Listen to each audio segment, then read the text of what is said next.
Concern is building over what may have happened at some polls in Perry County during yesterday's primary vote.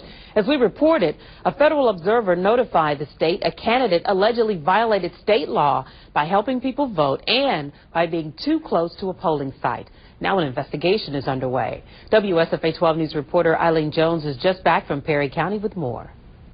There are only about 4,000 people who live in Marion, the county seat, but they're having their share of big city voting problems. A specific candidate in Perry County loitered in the polls from early morning until early evening, in other words, all day long. The law is no campaigning within 30 feet of a polling place. This isn't the first time that I've heard about allegations of voter irregularities in Perry County. Oh, no. Hearing about that for 40, 50 years or more. Why? That's a good question. That's why Jackson says he's asked the FBI to investigate the latest allegations. The federal observer asked the voter, could I watch you? And the voter said yes. And the situation escalated here at this voting place when County Commission candidate Albert Turner allegedly told the federal observer to back off.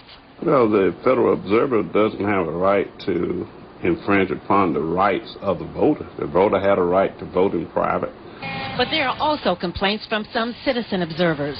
They say Turner transported people to and from the polls and even voted for them. That voter asked me to carry them to the poll, asked me to assist them while they were voting. After I completed their request, I left.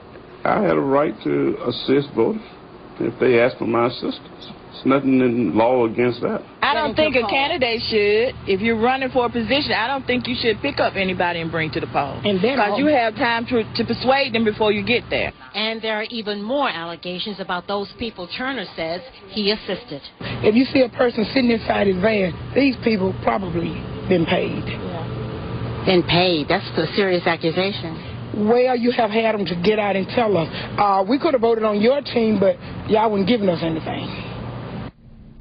Now, Turner denies he ever paid anyone to vote for him. And meanwhile, Secretary of State Beth Chapman says she's going to ask the federal government to send the maximum number of poll watchers to Perry County for the November general election. Val? Some serious allegations there. Thanks a lot, Eileen. There's another voting controversy in Perry County. The town of Marion has been without a mayor for 4 years because the disputes over votes has been in court since the 2004 election.